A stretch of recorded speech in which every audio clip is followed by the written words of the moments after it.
Hey there, today we're going to be working on counting a collection of coins. When I was little, I used to have to determine the value of each coin and then stack it on the side and add.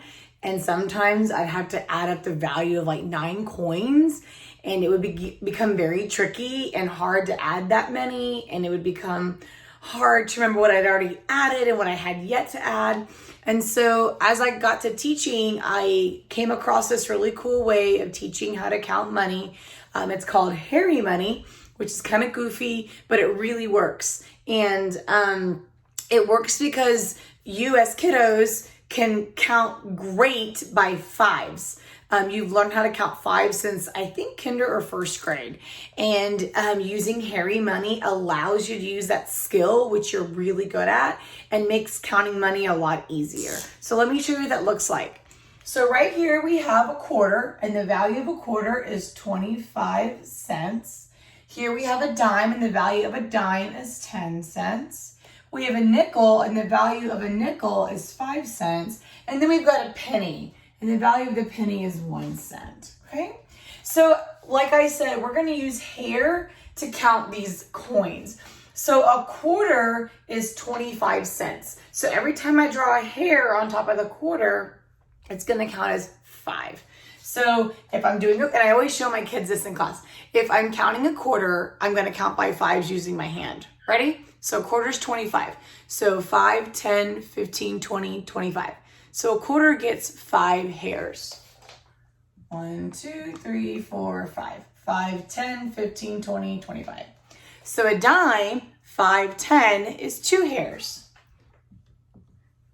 A nickel is 1. And a penny, as you know, is only worth 1 cent. So it gets none. So what I do on top of a penny is I just put a dot, like he's bald. Okay? So I'm going to go across my coins and count how much I have in all with these 4 coins. I've got 5, 10, 15, 20, 25, 30, 35, 40, 41. So in all, I have 41 cents. So all you do, let's do it one more time. You're gonna skip count by 5s. And once you get to the dot, just count by 1s. 5, 10, 15, 20, 25, 30, 35, 40, 41. So I have 41 cents in all. 41 cents can be written like that, or we use our dollar sign. We have no dollars, and we have 41 cents. The period, the decimal, separates your dollars from your coins, okay? So that's how you use Hairy Money. So I wrote a little problem right here. I'm going to draw the coins that are in the problem, and we're going to solve using our Hairy Money.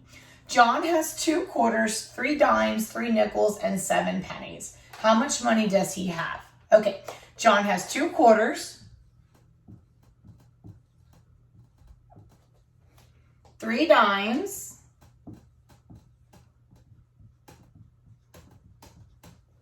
3 nickels,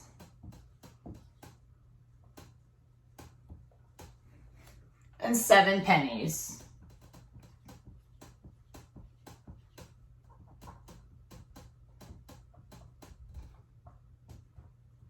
Awesome. So now I'm just going to change colors and add my hairs to my coins and determine the total value of these coins. Okay, so a quarter is 5 hairs because it's 5, 10, 15, 20, 25. A quarter is 5, 5, 10, 15, 20, 25. Dimes only get 2 because it's 5, 10, right? 5, 10, 5, 10, 5, 10. Nickels get 1 because it's just 5. 5, 5, 5. And pennies don't get any here. They're bald. So they get dot, dot, dot, dot, dot, dot, dot. And the value of that dot is 1. So now, since I'm so good at skip counting by 5s, I'm just going to skip count all my hairs. And then once I get to my dots, I'm going to pause for a second and shift to skip counting by 1s, which can be kind of tricky. Okay. 5, 10, 15, 20, 25, 30, 35, 40, 45, 50.